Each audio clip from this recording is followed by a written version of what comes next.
आज हम नया चैप्टर स्टार्ट करेंगे, चैप्टर नंबर 5।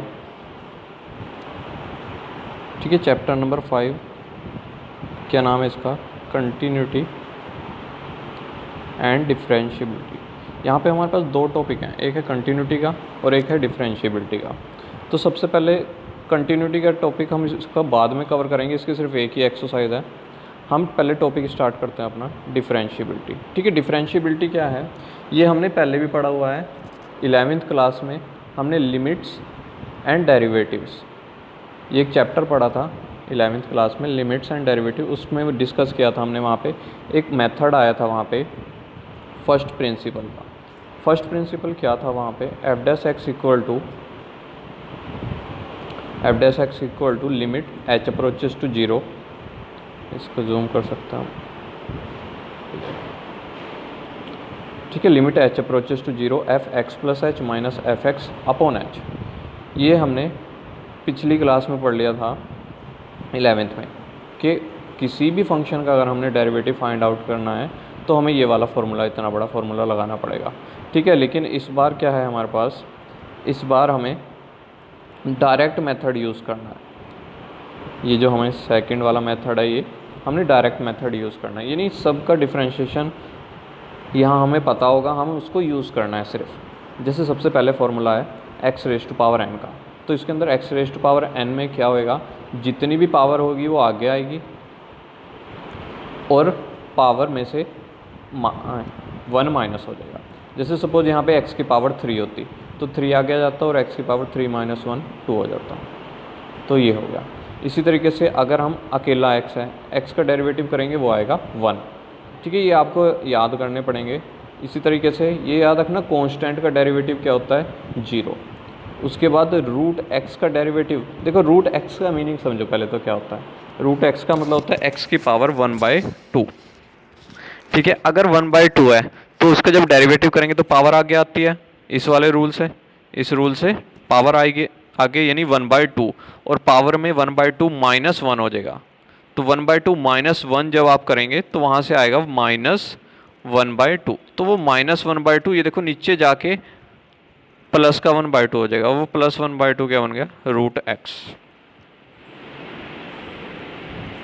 इसके बाद है ये ट्रिग्नोमेट्रिक फंक्शंस हैं, इनके डेरिवेटिव आपको याद करने हैं। ये देखो अपोजिट मिलेंगे आपको, जैसे साइन का डेरिवेटिव कोस, कोस का डेरिवेटिव माइनस साइन।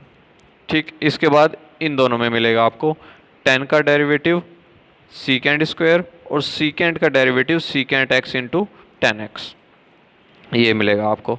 इसके बाद इसी तरीके से आपको मिलेगा कोट के अंदर कोट का derivative minus cosecant square X और कोसिकेंड का derivative minus cosecant X cot X. ठीक है, ये डेरिवेटिव हैं, ये फर्स्ट एक्सरसाइज के लिए हमारे। बाकी थोड़े बहुत और हैं इसके अंदर, लेकिन ये आपको याद करने पड़ेंगे सारे। याद करने को कुछ नहीं है, इसकी जब प्रैक्टिस करेंगे इजीली ये अपने आप याद हो जाएंगे आपको। ठीक है, अब उसके बाद डेरिवेटिव के लिए कुछ रूल रहेंगे कि अगर हमारे पास u और v दो फंक्शन है, उनके बीच में प्लस है या माइनस है। ठीक है, यहाँ पे जो डैश यूज़ कर रहे हैं हम, ये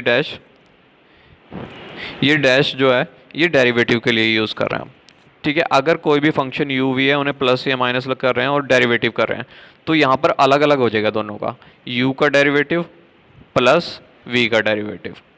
ठीक है, लेकिन अगर आपके पास दोनों मल्टीप्लाई में है तो ये याद रखें एट ए टाइम सिर्फ एक का ही डेरिवेटिव होता है। तो हम क्या करेंगे, फर्स्ट का derivative u dash v plus u v dash, that means first का derivative second as it is plus second का derivative first as it is, ये याद रखना। और अगर डिवाइड वाला फंक्शन है u अपॉन v, तो u अपॉन v में क्या होएगा आपका?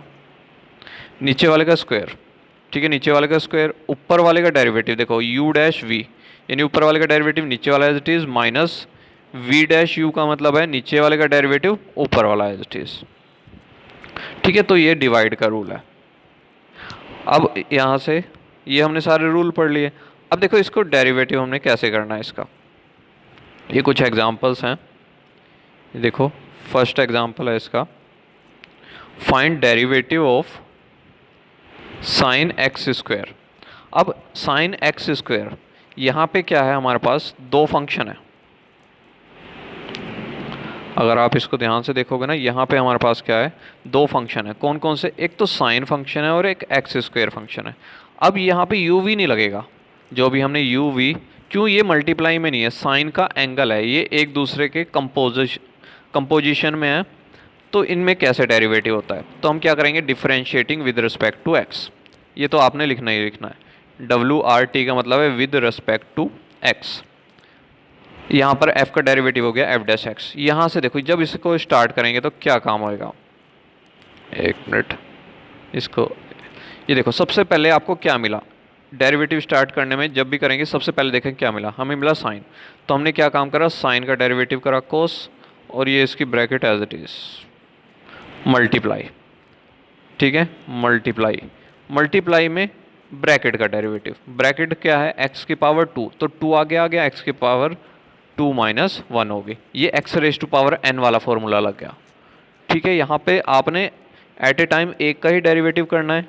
तो सबसे पहले आपको मिला साइन, तो आपने साइन का डेरिवेटिव कर दिया कोस, इसकी bracket as it is, multiply में ब्रैकेट का डेरिवेटिव, एक्स स्क्वायर का डेरिवेटिव 2 आगे आ गया, x की पावर 2 माइनस 1, तो 2 माइनस 1 1 हो जाएगी, तो ये हो गया कोस एक्स स्क्वायर, और यहाँ से बच गया 2x। तो छोटे वाले को आगे लिख देते हैं, तो 2x कोस एक्स स्क्वायर, ये बन गया इसका डेरिवेटिव। ठीक है, इसको चेन रूल कहते हैं। और एग्जांपल करते हैं इसका, अगला है, ये कहता है एफ एक्स इजिकल टू आपका,